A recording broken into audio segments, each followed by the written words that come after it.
പ്രശോഭിതം ഈ ജീവിതം, ആർദ്രമാം ദൈവസ്നേഹം നിറയും പൂവനം. ആതുരപൂർണ പ്രശോഭിതം ഈ ജീവിതം, ആർദ്രമാം ദൈവസ്നേഹം നിറയും പൂവനം. സ്നേഹദീപനാളമായി വിളങ്ങും ധന്യജീവിതം.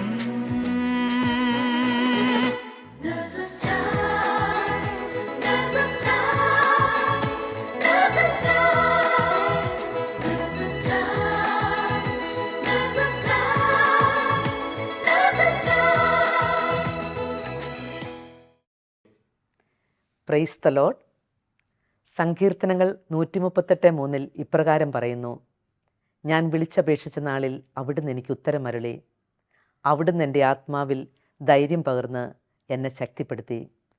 കർത്താവ് നമുക്ക് നൽകിയ ഈ വചനത്തിൻ്റെ അഭിഷേകം നമ്മെ എന്നും നയിക്കട്ടെ എന്ന പ്രാർത്ഥനയോടെ ഇന്നത്തെ നേഴ്സസ് ടൈമിലേക്ക് ഏവരെയും സ്വാഗതം ചെയ്യുന്നു.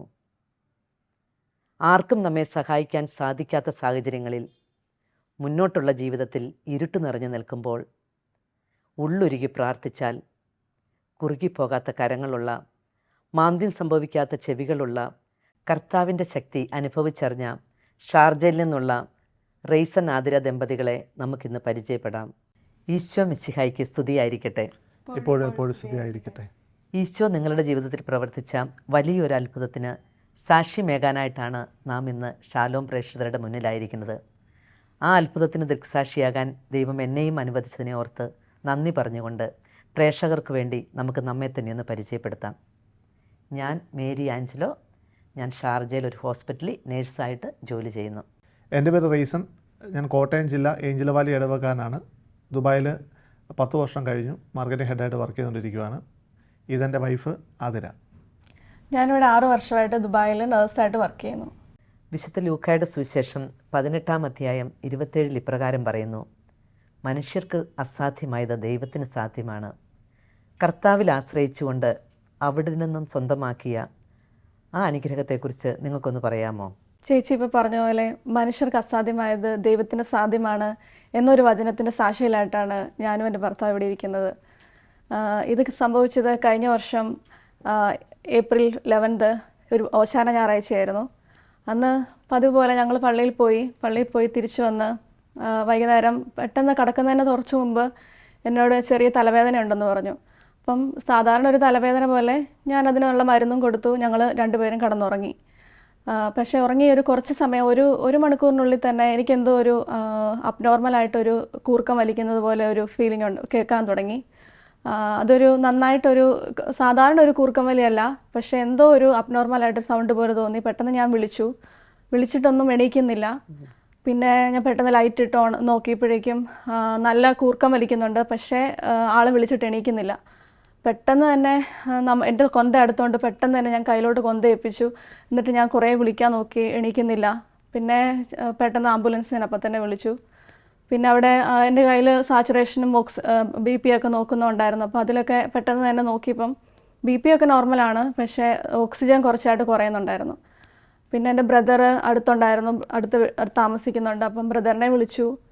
പെട്ടെന്ന് ബ്രദറും വന്നു. ആംബുലൻസ് ഒരു സമയം തന്നെ വന്നു. അങ്ങനെ അവർ വന്ന് നോക്കി ആദ്യം, പക്ഷെ എന്നോടൊന്നും പറയുന്നില്ല. ഞാൻ വിളിക്കുന്നതുകൊണ്ട് എന്നോട് എന്താണെന്ന് ആദ്യം പറയുന്നില്ല.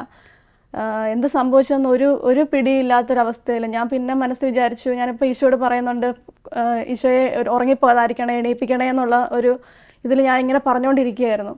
പെട്ടെന്ന് തന്നെ അവർ പറഞ്ഞു ഉടനെ തന്നെ ഹോസ്പിറ്റലിലോട്ട് ഷിഫ്റ്റ് ചെയ്യണമെന്ന് പറഞ്ഞു. അങ്ങനെ അവർ ഇവിടെ ഷാർജയിൽ തന്നെ ഹോസ്പിറ്റലിലോട്ട് പെട്ടെന്ന് പോയി. അവിടെ ചെന്ന് കോവിഡിൻ്റെ സമയമായിരുന്നു, സിസ്റ്റർ ഓർമ്മയുണ്ടെന്ന് തോന്നുന്നു, കോവിഡ് സമയമായിരുന്നു. അപ്പം നമ്മളെ ആരും അകത്തേക്ക് കയറ്റാത്തില്ലായിരുന്നു. എമർജൻസിയുടെ വാതിൽക്കൽ എൻ്റെ കസിൻസൊക്കെ അപ്പോഴേക്കും ഓടി വന്നു. എല്ലാവരും വെയിറ്റ് ചെയ്തിരിക്കുകയായിരുന്നു. എല്ലാവരും പ്രാർത്ഥനയിലാണ്. പെട്ടെന്ന് ആ ഒരു സമയം എന്ത് സംഭവിച്ചു എന്നറിയത്തില്ലാത്തൊരു സിറ്റുവേഷൻ. പെട്ടെന്ന് ഡോക്ടർ പുറത്തേക്ക് വന്നിട്ട് പറഞ്ഞു, ഇതുപോലെ എന്താണെന്ന് ഞങ്ങൾക്ക് ബ്രെയിനിലൊരു ബ്ലീഡായിട്ടുണ്ട്, അതാണെന്നാണ് ആദ്യം തോന്നുന്നത്. പിന്നെ ആദ്യം ലൈഫ് സേവിങ് ആയിരിക്കണം, കാരണം അന്ന് ആദ്യം ഡോക്ടർ പറഞ്ഞത് ഒരു വലിയ ബ്ലീഡിംഗ് ആണ്.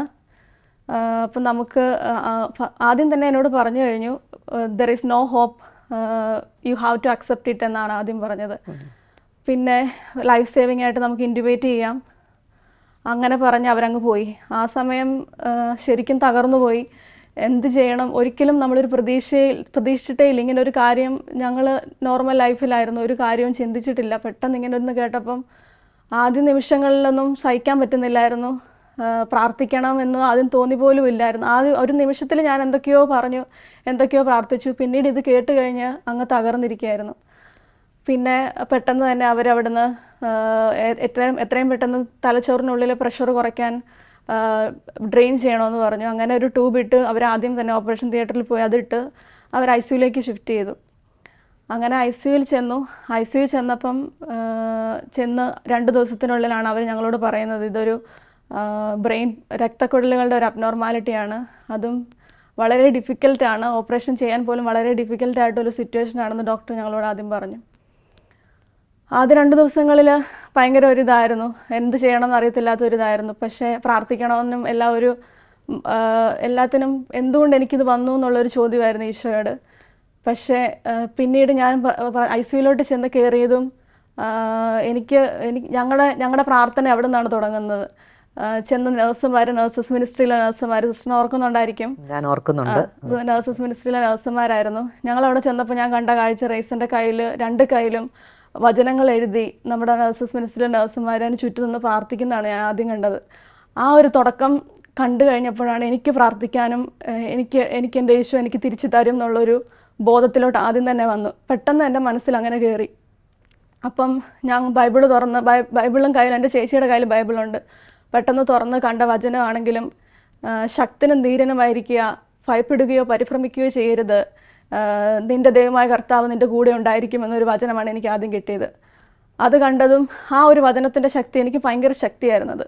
മുന്നോട്ട് ഞങ്ങൾ ചെന്ന അന്ന് തൊട്ട് ചെന്ന ദിവസം തൊട്ട് ഡോക്ടറിൻ്റെ എല്ലായിടത്തുനിന്നും നെഗറ്റീവാണ് റിപ്പോർട്ട് വരുന്നത്. അന്നാണ് ആദ്യമായിട്ട് ഞാൻ ഏഞ്ചലോ സിസ്റ്ററെ കണ്ടത്. സിസ്റ്റർ വന്നും എന്നും ഞങ്ങളോട് പറയുന്നില്ല എന്താണെന്നുള്ളത്. പക്ഷേ ഡോക്ടർ അപ്പം തന്നെ ഓരോ കാര്യങ്ങളും എക്സ്പ്ലെയിൻ ചെയ്യുന്നുണ്ടായിരുന്നു. ഞാൻ ഓർക്കുന്നുണ്ട് അതിരെ, കാരണം നിങ്ങളുടെ ഫാമിലി സെല്ലിലുള്ള ഒരാളാണ് എന്നെ വിളിക്കുന്നത്. ഇങ്ങനെ റീസൺ എന്ന് പറഞ്ഞ ഒരാൾ അവിടെ നിങ്ങളുടെ ഹോസ്പിറ്റലിൽ അഡ്മിറ്റ് ആയിട്ടുണ്ട്, ചേച്ചി ഒന്ന് അന്വേഷിച്ചിട്ട് പറയാമോ എന്ന് ചോദിച്ചു. അപ്പോൾ നമ്മൾ അന്വേഷിച്ചപ്പോൾ തൊട്ടടുത്ത ICUയിലാണ് റീസൺ അഡ്മിറ്റ് ആയിരിക്കുന്നത്. ഡോക്ടറെ കണ്ട് സംസാരിച്ചു. ആതിര പറഞ്ഞ പോലെ ഡോക്ടറും അങ്ങനെ എന്നോട് പറഞ്ഞു, ഹോപ്പൊന്നുമില്ല സിസ്റ്ററെ, ഭയങ്കര കോംപ്ലിക്കേറ്റഡ് ആയിട്ടുള്ള ഒരു സിറ്റുവേഷനാണ്, തലയിൽ ഇങ്ങനെ ഒരു ഡ്രെയിനേജ് ഇട്ടതേ ഉള്ളൂ, ഇപ്പം അത് മാത്രമേ ഇപ്പോൾ സാധിക്കത്തുള്ളൂ എന്ന് പറഞ്ഞു. നിങ്ങളുടെ ഗ്രൂപ്പിലുള്ള ആ പുള്ളി തന്നെ പെട്ടെന്ന് അച്ഛനെ അറേഞ്ച് ചെയ്തു. അച്ഛനെ കൂട്ടിക്കൊണ്ട് വന്ന് റൈസിന് രോഗിലേപനം കൊടുത്തു. നമ്മളെല്ലാവരും അവിടെ നിന്ന് പ്രാർത്ഥിച്ചു നന്നായിട്ട്. പക്ഷെ ഞാൻ എപ്പോഴും ശ്രദ്ധിച്ച ഒരു കാര്യമുണ്ട്, ഒരു നേഴ്സാണ് ആതിര, നമുക്ക് ഒത്തിരി ചോദ്യങ്ങൾ വരും, കുറേ അത് നമുക്കറിയാനുള്ളൊരാഗ്രഹം. പക്ഷേ ഒന്നും ചോദിക്കാതെ ശാന്തമായിട്ട് അവിടെ നിന്ന് ഞങ്ങളുടെ കൂടെ നിന്ന് പ്രാർത്ഥിക്കാൻ ആതിരയ്ക്ക് പറ്റുന്നുണ്ടായിരുന്നു. അതെ സിസ്റ്റർ പറഞ്ഞ ആ ഒരു കാര്യത്തോട് തന്നെ എനിക്കും ഒരു കാര്യം സൂചിപ്പിക്കാനുള്ളത്. അതായത് ഞാൻ ദുബായ് തിരിച്ചു വന്ന ശേഷം നമ്മുടെ പല സുഹൃത്തുക്കളും നമ്മളെ അന്ന് ഹോസ്പിറ്റലിൽ നമ്മുടെ ഒപ്പം ഉണ്ടായിരുന്ന ഒരുപാട് സുഹൃത്തുക്കളും ഫാമിലീസും നമ്മളെ കാണാൻ വിസിറ്റ് ചെയ്യാൻ വന്നു. അത് കൂടെ അവർ സൂചിപ്പിച്ച ഒരു വലിയ കാര്യം എന്ന് പറഞ്ഞാൽ, റൈസ നിനക്ക് കിട്ടിയ ഏറ്റവും വലിയൊരു ദൈവാനുഗ്രഹം എന്ന് പറഞ്ഞാൽ അത് നിൻ്റെ ഭാര്യ തന്നെയാണ്. കാരണം അന്ന് അത്രയും വലിയൊരു സിറ്റുവേഷനിൽ ഓപ്പറേഷൻ തിയേറ്ററിന് മുമ്പിൽ നിന്നപ്പോഴും അവരൊക്കെ കണ്ട കാര്യം എന്ന് പറഞ്ഞാൽ, ആതിര ഓപ്പറേഷൻ തിയേറ്ററിൽ ഒരു കൊന്തയും പിടിച്ച് ദൈവത്തോട് പ്രാർത്ഥിച്ചുകൊണ്ടിരിക്കുന്ന ഒരു വിഷ്വലായിരുന്നു അവരുടെ മനസ്സിലുണ്ടായിരുന്നത്. അപ്പോൾ അവർ പറഞ്ഞ ഒരു കാര്യവും, ഇത് നിൻ്റെ ഏറ്റവും വലിയ ദൈവാനുഗ്രഹമാണ്, നിൻ്റെ ഒരു 2ാം ജന്മത്തിൽ ഏറ്റവും കൂടുതൽ ദൈവം കനിഞ്ഞ് അനുഗ്രഹിച്ചിരിക്കുന്നതും പ്രാർത്ഥന കേട്ടിരിക്കുന്നതും ആ ഒരു സ്ട്രോങ്ങിൽ നിന്നുകൊണ്ട് ആതിര കാണിച്ച ആ ഒരു പ്രാർത്ഥന തന്നെ ആയിരിക്കണം എന്നാണ്. തീർച്ചയായിട്ടും റൈസ, ഞാനും അത് ശ്രദ്ധിച്ചിരുന്നു. അത്രയും വലിയൊരു ഡിഫിക്കൽട്ട് സിറ്റുവേഷനിൽ ആതിര വളരെ ശാന്തമായിരുന്നു. എനിക്ക് ഓർമ്മ വരുന്നത് അന്നേരം കുരിശിൻ്റെ ചുവട്ടിൽ അത്രയും സഹനത്തിൻ്റെ നിമിഷങ്ങളിൽ പരിശുദ്ധ അമ്മ പ്രാർത്ഥിച്ചുകൊണ്ട് നിന്ന രംഗമാണ് ഓർമ്മ വന്നത്. അത്രയും ശാന്തമായിട്ട് നിന്ന് പ്രാർത്ഥിക്കാൻ ആതിരയ്ക്ക് എങ്ങനെയാണ് സാധിച്ചത്? ചേച്ചി ഓർക്കുന്നുണ്ടായിരിക്കും, അന്ന് ഞാൻ പ്രത്യേകിച്ച് ICUയിലോട്ട് കയറി ചെന്നപ്പോൾ അവിടുത്തെ നഴ്സുമാരുടെ പ്രാർത്ഥനയിൽ നിന്നാണ് എൻ്റെ പ്രാർത്ഥനയുടെ തുടക്കം. അവരന്ന് എൻ്റെ കയ്യിലോട്ട് ബൈബിൾ എടുത്ത് തന്നു. ബൈബിൾ എടുത്ത് തന്ന് എന്നോട് അപ്പോഴേ പറഞ്ഞു, വചനത്തിൽ നിന്ന് മാത്രമേ നമുക്ക് രക്ഷയുള്ളൂ എന്ന് എന്നോട് പറഞ്ഞു ഒരു നഴ്സ്. അന്ന് തന്നെ ഞാൻ ആ വചനം ഇച്ചാനോട് പറഞ്ഞു. അവിടെ എൻ്റെ മനസ്സിലൊരു തീരുമാനം ഉണ്ടായി, എപ്പോഴൊക്കെ കാണാൻ വന്നാലും വചനം പറയാം. അങ്ങനെ ഒരു ഇത് വന്നത് അന്നാണ്. പിന്നെ അന്ന് വൈകുന്നേരമാണ് നമ്മുടെ അച്ഛനെ കൊണ്ടുവന്നത്, ഷാർജ സെൻറ്റ് മൈക്കിൾ ചർച്ചിൽ അച്ഛൻ വന്നത്. അച്ഛൻ വന്ന രോഗിലേപനം കൊടുത്തു വൈകുന്നേരം. അന്നത് രോഗിലേപനമാണെന്ന് പോലും എനിക്ക് അറിയത്തില്ലായിരുന്നു. പ്രാർത്ഥിക്കാൻ വരുന്നു എന്നോട് പറഞ്ഞു. അവർ വന്നു പ്രാർത്ഥിച്ചു. അന്ന് വൈകുന്നേരം പ്രാർത്ഥന കഴിഞ്ഞ് പോയി. പിറ്റേ ദിവസം രാവിലെ ഞാൻ കാണാൻ വന്നപ്പോൾ എന്നോട് അവർ പറഞ്ഞു, നഴ്സസ് തന്നെ പറഞ്ഞു, റേസിൻ്റെ കൈ അനങ്ങുന്നുണ്ടായിരുന്നു. അവർ എങ്ങോ ഷിഫ്റ്റ് ചെയ്തപ്പോൾ എങ്ങാണ്ട് ഒരു കൈ അനങ്ങിയെന്ന് പറയുന്നു. അപ്പോൾ എനിക്ക് ഒരു പ്രത്യേക ഒരു ശക്തി കിട്ടി. എനിക്ക് ഉറപ്പായിട്ട് ഈശോ എനിക്ക് തരും. എനിക്കിതിൽ ഈ രോഗിലേപനം വന്നു അല്ലെങ്കിൽ അച്ഛൻ വന്ന് പ്രാർത്ഥിച്ചു പോയപ്പം എനിക്കിത് കൈ അനങ്ങിയെന്ന് കേട്ടപ്പോൾ തന്നെ എനിക്കതൊരു ശക്തിയായി പ്രാർത്ഥിക്കാനുള്ളത്. പിന്നെ ഞങ്ങൾ ആര് വന്നാലും ഞങ്ങൾ വേറെ ഒന്നും റേസിൻ്റെ മുമ്പ് വെച്ച് അവിടെ കടന്നിക്കുമ്പം ഒന്നും വേറെ ഞങ്ങൾ സംസാരിക്കത്തില്ലായിരുന്നു. ബൈബിള് തുറക്കുക, സങ്കീർത്തനമാണ് ഞങ്ങൾ ഒന്ന് തൊട്ട് എത്രയോ തവണ. ആ 2 മണിക്കൂർ മോർണിംഗ് വരും, വൈകുന്നേരം 2 മണിക്കൂർ വരും. സിസ്റ്റർ കണ്ടു കാണും. ഞങ്ങൾ ഇത് തന്നെയായിരുന്നു, വചനം മാത്രമേ ഇച്ചാൻ കേൾക്കാവുള്ളൂ എന്നൊരു ചിന്തയായിരുന്നു. ഇങ്ങനെ കേൾക്കുന്നുണ്ടോ എന്നറിയില്ല. കണ്ടിന്യൂസ് അത് തന്നെ വചനത്തിലൂടെ രക്ഷയുള്ളെന്ന് ആ നേഴ്സ് എന്നോട് പറഞ്ഞത് എൻ്റെ മനസ്സിൽ ഇങ്ങനെ അത് കിടക്കുമായിരുന്നു. ഞങ്ങളെല്ലാവരും, ഞാൻ മടുക്കുമ്പം എൻ്റെ സിസ്റ്റർ ഉണ്ടായിരുന്നു, അല്ല എൻ്റെ ബ്രദർ സിസ്റ്റർമാർ ആരൊക്കെ ഉണ്ടോ അവരെല്ലാവരും കാണാൻ വരുന്നവർ വേറെ ഒന്നും ചെയ്യത്തില്ല, എല്ലാവരും ബൈബിൾ വായിക്കുമായിരുന്നു. വചനത്തിൻ്റെ ശക്തി തന്നെയാണ് ഇന്ന് റേസൻ നമ്മുടെ മുമ്പിലായിരിക്കുന്നത്.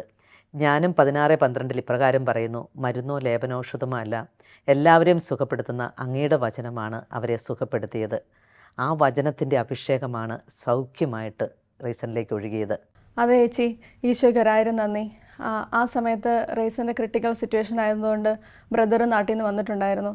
ഞങ്ങളെല്ലാവരും, ബ്രദർ, പിന്നെ എൻ്റെ കസിൻസ്, ഞങ്ങളെല്ലാവരും ഒരുമിച്ച് വന്ന് വിശുദ്ധ കുർബാന സ്വീകരിച്ചിട്ട് റേസിനെ കാണാൻ ഓരോ ദിവസവും പോയിക്കൊണ്ടിരുന്നത്.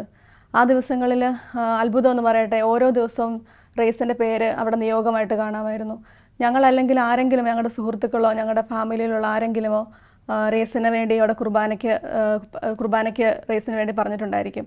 അങ്ങനെ എല്ലാ ദിവസവും സ്ക്രീനിൽ റേസിൻ്റെ പേര് കണ്ടിട്ടാണ് ഞങ്ങൾ കുർബാന സ്വീകരിച്ച് റേസിനെ കാണാൻ പോയിക്കൊണ്ടിരുന്നത്.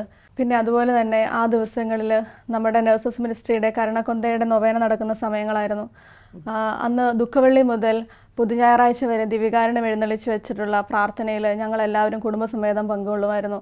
എല്ലാ ദിവസവും റേസിനെ കണ്ടിട്ട് വന്നിട്ട് ഞങ്ങൾ കരുണക്കൊന്ത ചൊല്ലി ആ കരുണക്കൊന്തയിൽ നിന്നും വിശുദ്ധ കുർബാനയിൽ നിന്നുള്ള ശക്തിയിലാണ് മുന്നോട്ടുള്ള ഓരോ ദിവസവും എനിക്ക് പ്രാർത്ഥിക്കാനും അവിടെ പോയി നിൽക്കാനുള്ള ഒരു ശക്തി തന്നത് കരുണക്കൊന്ത പ്രാർത്ഥനയിലൂടെയായിരുന്നു. പിന്നീട് റേസിൻ്റെ വെന്റിലേറ്ററിൻ്റെ മുകളിലും ഈശോയുടെ ഒരു കരുണയുടെ രൂപമാണ് ഞാൻ കൊണ്ടുവച്ചത്. ഞങ്ങൾ അവിടെ ചെന്ന് നിൽക്കുമ്പോഴൊക്കെ ആ കരുണയുടെ രൂപത്തിൽ നിന്ന് ഈശോ റേസിനിലേക്ക് ശക്തി ഒഴുകണമേ എന്ന പ്രാർത്ഥനയായിരുന്നു ഞങ്ങളെല്ലാവരും പ്രാർത്ഥിച്ചുകൊണ്ടിരുന്നത്. ആതിര പറഞ്ഞ പോലെ നേഴ്സസ് മിനിസ്ട്രി എല്ലാ വർഷവും ദുഃഖവെള്ളിയാഴ്ച മുതൽ പുതുഞായറാഴ്ച വരെ ദിവികാരുണ്യം എഴുന്നള്ളിച്ച് വെച്ച് കരുണയുടെ ജപമാല നടത്താറുണ്ട്. അത് അനേകർക്ക് വലിയ പ്രാർത്ഥനാ അനുഭവവും ആശ്വാസവും സൗഖ്യവുമായിട്ടുണ്ടെന്ന് പലരും സാക്ഷ്യപ്പെടുത്തിയിട്ടുണ്ട്. അതിൻ്റെ ഒരു സാക്ഷ്യമാണല്ലോ ഇപ്പം നമ്മുടെ റേസിനോടൊന്ന് ചോദിക്കട്ടെ. ആതിര പറഞ്ഞ് ഹോസ്പിറ്റലിലെ കാര്യങ്ങൾ കുറേ അറിയാമായിരിക്കുമല്ലോ, പക്ഷേ അന്ന് ഹോസ്പിറ്റലിൽ സംഭവിച്ച കാര്യങ്ങൾ എന്തെങ്കിലും റേസിന് പങ്കുവയ്ക്കാനുണ്ടോ? ശരിയാണ്. ഈ 45 ഡേയ്സ് ഹോസ്പിറ്റലിലേക്ക് കടന്നതിൽ 20 ഡേയ്സ് വെന്റിലേറ്ററിലായിരുന്നു. അതിനുശേഷം എനിക്ക് ഓരോ കാര്യങ്ങൾ അതിൽ ഞാനുമായിട്ട് ഷെയർ ചെയ്യുകയാണ് ചെയ്തത്. അപ്പം അങ്ങനെ വന്ന ഓർമ്മകളാണ് എൻ്റെ മനസ്സിൽ കിടന്നത്. ഈ 20 ഡേയ്സിൽ ഞാനൊരു ഫാൻറ്റസി വേൾഡിൽ കിടന്ന പോലെയായിരുന്നു എൻ്റെ മനസ്സിൽ. ഞങ്ങൾ വേറെ ഏതൊരു ലോകത്തിലായിരുന്നു, ഞങ്ങളൊരു പിക്നിക്ക് പോയ പോലെ ആയിരുന്നു. അതിനകത്ത് പല കാര്യങ്ങളും എന്തൊക്കെയോ നമ്മൾ ചെയ്യുമായിരുന്നു. അതൊക്കെയാണ് എൻ്റെ മനസ്സിൽ കിടന്ന കുറേ ഓർമ്മകൾ.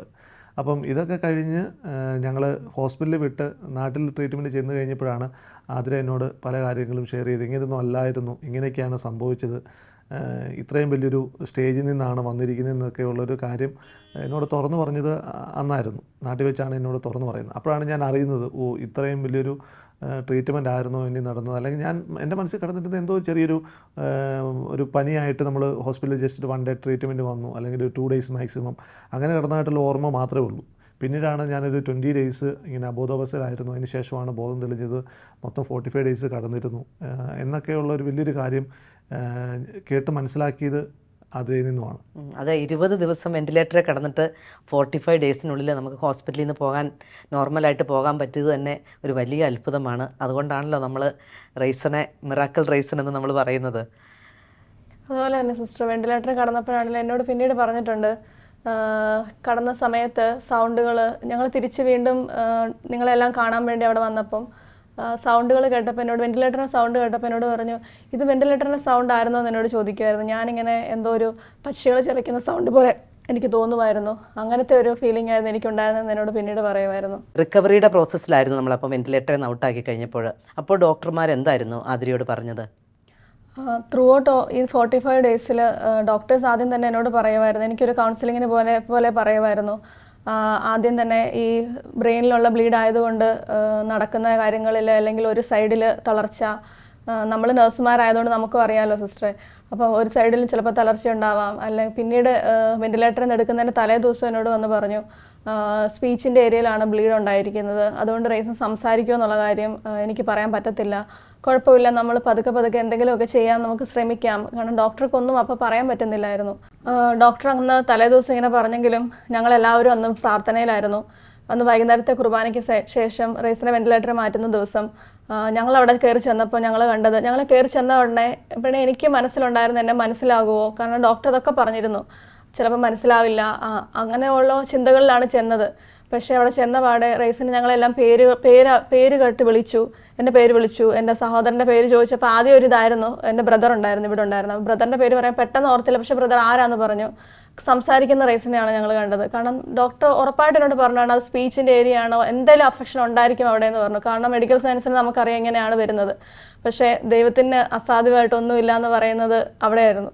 റേസ് വളരെ മനോഹരമായിട്ട് അന്ന് സംസാരിക്കുകയെന്ന്, വൈകുന്നേരം ഒരു കുഴപ്പവുമില്ല സംസാരത്തിൽ. പിന്നീട് പതിയെ ഓരോ കാര്യങ്ങളിൽ റേസൻ ഇമ്പ്രൂവ്മെൻറ്റ് പെട്ടെന്നാണ് റേസിൻ്റെ കാര്യത്തിൽ. ഈ നടക്കുന്ന കാര്യത്തിൽ പ്രശ്നം വരുമെന്ന് പറഞ്ഞു, വീക്ക്നെസ്സിൻ്റെ കാര്യത്തിൽ പ്രശ്നം വരും. ആദ്യം വീക്ക്നെസ് ഉണ്ടായിരുന്നു, അത് പക്ഷേ നമുക്കറിയാം നമ്മൾ രോഗികളെ കാണുമ്പോൾ എത്ര നാളെടുക്കും, ഇങ്ങനെ ചിലപ്പോൾ ഒരിക്കലും തിരിച്ചു വരത്തില്ല, അങ്ങനത്തെ രോഗികളെ നമ്മൾ കാണുന്നതാണ്. അതുകൊണ്ട് പക്ഷേ പെട്ടെന്ന് തന്നെ സിസ്റ്റർ പറഞ്ഞ പോലെ മിറാക്കിൾ റേസ് എന്ന് പറഞ്ഞതുപോലെ ദൈവം ഓരോത്തിനും ഒരു പദ്ധതി വെച്ചതുപോലെ പെട്ടെന്ന് ഈശോ ഓരോ കാര്യങ്ങളിൽ ഇടപെട്ട് നടക്കാനുള്ളതും സംസാരിക്കാനുള്ള കാര്യങ്ങൾ നാട്ടിൽ ചെന്നിട്ടാണെങ്കിൽ പോലും ഈ 45 ഡേയ്സ് നാട്ടിൽ ചെന്നിട്ടാണെങ്കിലും എല്ലാം വളരെ പെട്ടെന്നായിരുന്നു. വീട്ടിലൂടെ നടക്കുന്ന സമയവും എല്ലാ കാര്യങ്ങളും സ്വന്തമായിട്ട് ചെയ്യാനും എല്ലാം റേസിന് പെട്ടെന്ന് ദൈവം അനുഗ്രഹിച്ചു. ദൈവത്തിന് മഹത്വം. യോഹന്നാൻ 11:40 വിശ്വസിച്ചാൽ നീ ദൈവമഹത്വം ദർശിക്കുമെന്ന് ഞാൻ നിന്നോട് പറഞ്ഞില്ലേ? ആ വചനത്തിൻ്റെ പൂർത്തീകരണമാണ് നിങ്ങളുടെ ജീവിതത്തിലെ ഈ വലിയ സാക്ഷ്യം. അതെ ചേച്ചി, പ്രാർത്ഥനയുടെയും വചനത്തിൻ്റെയും വിശുദ്ധ കുർബാനയുടെയും ശക്തിയുടെ ഒരു സാക്ഷിയായിട്ടാണ് റേസിന് ഇപ്പം എൻ്റെ കൂടെ ഇവിടെ ഇരിക്കുന്നത്. അതുപോലെ തന്നെ വിശുദ്ധ കുർബാനയെ പറ്റി പറയുമ്പം ആ സമയങ്ങളിൽ റേസിന് വെന്റിലേറ്ററിൽ നിന്നൊക്കെ മാറിക്കഴിഞ്ഞ സമയങ്ങളിൽ കുറച്ച് സ്ലോലി ഞങ്ങൾ ഫുഡ് കൊടുക്കാൻ തുടങ്ങിയ സമയം റേസിന് കണ്ടിന്യൂസ് വൊമിറ്റിംഗ് ആയിരുന്നു. അപ്പം 2-3 ദിവസമായിട്ട് വൊമിറ്റിംഗ് ആയിട്ട് ഒന്നും കഴിക്കാൻ പറ്റത്തില്ല, അതൊരവസ്ഥയായിരുന്നു. ആ സമയം ഞാൻ വിഷമിച്ച് വീട്ടിലിരുന്ന് പ്രാർത്ഥിക്കുന്ന സമയത്ത് എൻ്റെ ചേട്ടൻ്റെ കുഞ്ഞുണ്ടായിരുന്നു ഇവിടെ. അന്ന് അവളുടെ കുർബാന സ്വീകരണമായിരുന്നു. അപ്പോൾ അവൾ ക്ലാസ്സിൽ പോയി പഠിക്കുകയും കുർബാനെ പറ്റി പഠിക്കുകയും ഒക്കെ ചെയ്യുമായിരുന്നു. അപ്പോൾ ആ കുഞ്ഞു കൊച്ച് അതെന്നോട് വന്ന് പറഞ്ഞു ഒരു ദിവസം, ചേച്ചി ആൻറ്റി ഇപ്പം റേസിനങ്ങൾ കഴിക്കാൻ തുടങ്ങിയില്ലേ, അപ്പം നമുക്ക് വിശുദ്ധ കുർബാന കൊടുത്തുകൂടെ എന്ന് ആ കുഞ്ഞ് എന്നോട് ചോദിച്ചു. ആ നിമിഷമാണ് ഞാൻ പോലും അങ്ങനെ ചിന്തിച്ചിട്ടില്ലല്ലോ ഇതുവരെ എന്നുള്ളൊരു ചിന്ത മനസ്സിലേക്ക് വന്നത്. ആ കൊച്ചപ്പം വിശുദ്ധ കുർബാന സ്വീകരിക്കാനുള്ള ഒരുക്കത്തിലായിരുന്നു. അപ്പോൾ അവളുടെ ആ ഒരു വിശ്വാസം കണ്ടപ്പോഴാണ് എനിക്ക് എന്തുകൊണ്ട് അത് ചെയ്തുകൂടാന്നൊരു ചോദ്യം എൻ്റെ മനസ്സിലും വന്നത്. പിന്നീട് നമ്മൾ അച്ഛനെ കൊണ്ടുവന്ന് വിശുദ്ധ കുർബാന റേസിന് കൊടുത്തു. ആ കുർബാന കൊടുത്ത് വൈകുന്നേരം തൊട്ടാണ് റേസിൻ്റെ വൊമിറ്റിങ്ങിൽ നിന്നു റേസൻ എന്തെങ്കിലും കഴിച്ചു തുടങ്ങിയ അന്ന് തൊട്ടാണ്. അത് കഴിഞ്ഞിട്ടാണ് കഴിക്കാനുള്ള ഒരു ഇത് തുടങ്ങിയത് റേസൻ. അതൊരു വലിയൊരു അനുഭവമായിട്ട് എനിക്ക് തോന്നി ആ സമയം. തീർച്ചയായിട്ടും വിശുദ്ധ കുർബാന നമുക്ക് വലിയ ശക്തിയും സൗഖ്യവുമാണ്. ഈ സഹനത്തിലൂടെയൊക്കെ കടന്നു പോയി കഴിഞ്ഞ് നിങ്ങളുടെ പ്രാർത്ഥനാ ജീവിതത്തിൽ എങ്ങനെയാണിപ്പോഴും? അന്ന് റേസൻ അവിടുന്ന് നാട്ടിലേക്ക് ചെന്നതിന് ശേഷമാണെങ്കിലും ഇവിടുന്ന് സെഡേഷനും കാര്യങ്ങളും, അപ്പം നല്ല ഉറക്കമായിരുന്നു എപ്പോഴും. കൂടുതൽ സമയം ഉറങ്ങാനുള്ളൊരിതായിരുന്നു. പക്ഷേ ഞങ്ങളെല്ലാവരും എൻ്റെ റേസിൻ്റെ പപ്പായും അമ്മയും ഞങ്ങളെല്ലാവരും റേസിന് ചുറ്റും ഇരുന്ന് പ്രാർത്ഥിക്കുമായിരുന്നു. ആദ്യം റേസിന് എഴുന്നേക്കാനുള്ള ഒരു ബുദ്ധിമുട്ടുണ്ടായിരുന്നു. പിന്നീട് പ്രാർത്ഥനയിലേക്ക് ഞങ്ങളുടെ കൂടെ വന്നിരിക്കാൻ തുടങ്ങി. അങ്ങനെ ഞങ്ങളുടെ കൂടെ വന്നിരുന്ന് കൊന്ത ചെല്ലാനും കർണക്കൊന്ത, പ്രത്യേകിച്ച് ഞങ്ങൾ കർണക്കൊന്ത 3 മണിയാകുമ്പോൾ ഞങ്ങൾ എല്ലാവരും കൂടി കർണക്കൊന്ത ചെല്ലുകയും അങ്ങനെ ഒരു പിന്നീട് പ്രാർത്ഥനയില്ലാത്തൊരു ജീവിതമില്ല എന്നൊരു ഇതിലേക്ക് ഞങ്ങൾ വന്നു. പിന്നെ മുന്നോട്ടുള്ള സമയങ്ങളിൽ റേസിനാണെങ്കിൽ പോലും തന്നെ ഇരുന്ന് ബൈബിൾ വായിക്കാനും വചനത്തെ കൂടുതൽ പഠിക്കാനും ഞങ്ങളുടെ ജീവിതം ഇപ്പോൾ മുന്നോട്ടിരിക്കുകയാണ്. വചനത്തിൽ കൂടുതൽ അധിഷ്ഠിതമായ ഒരു ജീവിതത്തിലേക്ക് ഞങ്ങൾക്ക് വരാൻ വേണ്ടി ഞങ്ങൾ അതിനുള്ള പ്രാർത്ഥനയിലാണ്. അതെ ചേച്ചി, ഇപ്പം ബൈബിൾ കൂടുതലായിട്ട് വായിക്കുവാനും പഠിക്കുവാനുമുള്ള ഒരു തീക്ഷ്ണത ഇത് കഴിഞ്ഞപ്പോൾ മുതൽ ദൈവം ഞങ്ങൾക്ക് സ്പെഷ്യലായിട്ട് തന്നു. അപ്പോൾ അതനുസരിച്ച് ഇപ്പോൾ ഡെയിലി ബൈബിൾ വായിക്കുന്നുണ്ട്, ഡെയിലി ദൈവത്തെ കൂടുതലായിട്ട് പ്രാർത്ഥിക്കുന്നുണ്ട്, ദൈവത്തോട് കൂടുതലായിട്ട് കുർബാനയ്ക്ക് പോകണമെന്നുള്ളൊരു ആഗ്രഹവും മനസ്സിൽ വന്ന് തുടങ്ങി. ഞങ്ങൾ മാക്സിമം ഒരു വീക്കിലി ഒരു 3-4 ഡേയ്സ് വിശുദ്ധ കുർബാനയ്ക്ക് പങ്കെടുക്കാറുണ്ട്. എല്ലാ ദിവസവും പ്രാർത്ഥന മുടങ്ങാറില്ല. ബൈബിൾ വായനയുണ്ട്. ഇതൊക്കെ ഞങ്ങളുടെ ജീവിതത്തിൻ്റെ ഒരു ചര്യയായിട്ട് മാറിക്കഴിഞ്ഞിപ്പോൾ. ഈശോയ്ക്ക് നന്ദി. നിങ്ങളുടെ ജീവിതത്തിൽ വന്ന ഈ മാറ്റം ഓർത്ത് ദൈവത്തിന് നമ്മൾ തീർച്ചയായിട്ടും നന്ദി പറയുന്നു. ഇതിന് ശേഷം ആതിരയ്ക്ക് ഹോസ്പിറ്റലിൽ നമ്മുടെ ജോലി മേഖലയിൽ എന്ത് മാറ്റമാണ് വരുത്താൻ പറ്റിയത്? അതെ ചേച്ചി, ഈ ഒരു സംഭവം എൻ്റെ നഴ്സിംഗ് ജീവിതത്തിൽ ഒത്തിരിയേറെ മാറ്റങ്ങൾ ഉണ്ടാക്കിയിട്ടുണ്ട്. പ്രത്യേകിച്ച് ഒരു പേഷ്യൻറ്റിനേക്കാൾ ഉപരി ഞാനൊരു പേഷ്യൻ്റ് റിലേറ്റീവായി അവിടെ നിന്നപ്പോൾ ഒരു നഴ്സ് എന്നോട് ചിരിച്ചു കാണിക്കുന്നതിലും അല്ലെ എന്നോടൊന്ന് സംസാരിക്കുന്നതിലും അതെന്തോ ഒരു ആശ്വാസം എനിക്കുണ്ടാക്കിയിട്ടുണ്ടെന്ന് എനിക്ക് മനസ്സിലാക്കാൻ കഴിഞ്ഞു. അപ്പോൾ അതേപോലെ തന്നെ എൻ്റെ അടുത്ത് വരുന്ന രോഗികൾക്കും അവരുടെ ബന്ധുക്കളോടും ഞാൻ എങ്ങനെ പെരുമാറണം എന്നുള്ളത് സത്യത്തിൽ എനിക്ക് ഈ ഒരു സംഭവത്തിലൂടെ ഈശോ കാണിച്ചു തരികയാണ് ചെയ്തിട്ടുള്ളത്. ഓരോ രോഗിയിലും ഈശോയെ കണ്ട് അല്ലെ ഓരോ രോഗികളുടെ റിലേറ്റീവ്സിനോടും അതുപോലെ തന്നെ പെരുമാറാനും സംസാരിക്കാനും അവർക്ക് വേണ്ടി പ്രാർത്ഥിക്കാനും അവർക്ക് കെയർ കൊടുക്കുമ്പം അവർക്ക് വേണ്ടി പ്രാർത്ഥിക്കാനുള്ളൊരു ബോധ്യം എനിക്ക് ഈശോ തന്നിട്ടുണ്ട്. Praise the Lord. അതെ, നമ്മുടെ മുമ്പിൽ വരുന്ന ഓരോ രോഗിക്ക് വേണ്ടിയും പ്രാർത്ഥിക്കാനുള്ള വലിയ ഉത്തരവാദിത്വവും കടമയും നമുക്കുണ്ട്. വിശുദ്ധ മത്തായിയുടെ സുവിശേഷം 25:40 പറയുന്നു, എൻ്റെ ഏറ്റവും എളിയ ഈ സഹോദരന്മാരിൽ ഒരുവന് ചെയ്തപ്പോൾ എനിക്ക് തന്നെയാണ് ചെയ്തു തന്നതെന്ന്. അതുപോലെ ഓരോ രോഗിയിലും ഈശോയുടെ മുഖം ദർശിച്ചുകൊണ്ട് ശുശ്രൂഷിക്കാനുള്ള വലിയ കൃപ ആതിരയ്ക്ക് ലഭിക്കട്ടെ എന്ന് പ്രാർത്ഥിക്കുന്നു. ഈശോ മിശിഹായ്ക്ക് സ്തുതിയായിരിക്കട്ടെ. വിശുദ്ധ ഫൗസ്റ്റീനായിലൂടെ ഈശോ നമ്മോട് പറയുന്നു, കരുണയാണ് ദൈവത്തിൻ്റെ ഏറ്റവും വലിയ സ്വഭാവമെന്ന് പ്രഖ്യാപിക്കുക. എൻ്റെ എല്ലാ പ്രവൃത്തികളും കരുണയാൽ കിരീടമണിഞ്ഞിരിക്കുന്നു. കർത്താവിൻ്റെ കരുണ അനുഭവിച്ചറിഞ്ഞ ഈ കുടുംബത്തെ ഓർത്ത് നമുക്ക് ദൈവത്തിന് നന്ദി പറയാം. ഏത് പ്രതിസന്ധികളിലും നമുക്ക് ആശ്രയിക്കാൻ കരുണയുള്ള കർത്താവിൻ്റെ കരം നമ്മോടൊപ്പമുണ്ടെന്ന ബോധ്യം നമ്മെ വഴി നടത്തട്ടെ. അതിനുള്ള കൃപയ്ക്കായി ലോകമെമ്പാടുമുള്ള എല്ലാ നേഴ്സുമാരെയും അവരുടെ കുടുംബങ്ങളെയും പരിശുദ്ധ അമ്മയുടെ വിമല ഹൃദയം വഴി ഈശോയ്ക്ക് സമർപ്പിച്ചുകൊണ്ട് നമുക്ക് പ്രാർത്ഥിക്കാം. ഓരോ നേഴ്സും ഒരു വിശുദ്ധനാവട്ടെ, ഒരു വിശുദ്ധയാവട്ടെ. ആമേൻ. ദൈവമാതാവും ഞങ്ങളുടെ അമ്മയുമായ കന്യകാമറിയമേ, ഫാത്തിമാനാഥേ, എന്നെയും എൻ്റെ കുടുംബത്തെയും തിരുസഭയെയും മാനവകുലത്തെയും ലോകമെമ്പാടുമുള്ള നേഴ്സുമാരെയും അങ്ങേ വിമല ഹൃദയത്തിന് പ്രതിഷ്ഠിക്കുന്നു. അങ്ങേ ശക്തിയുള്ള സംരക്ഷണത്തിൽ ഞങ്ങളെ കാത്തുകൊള്ളണമേ. ആത്മീയവും ശാരീരികവുമായ സകല അപകടങ്ങളിലും ക്ലേശങ്ങളിലും നിന്ന് ഞങ്ങളെ രക്ഷിച്ചു കൊള്ളണമേ. എല്ലാറ്റിലും ദൈവേഷ്ടം കണ്ടെത്തി നിറവേറ്റുവാനും യേശുവിൻ്റെ തിരുഹൃദയത്തിന് പ്രീതികരമായ വിധത്തിൽ ജീവിച്ച് സ്വർഗഭാഗ്യത്തിൽ എത്തിച്ചേരുവാനും കാരുണ്യനാഥേ, ഞങ്ങളുടെ സ്നേഹമുള്ള അമ്മേ, ഞങ്ങളെ സഹായിക്കണമേ. ആമേൻ.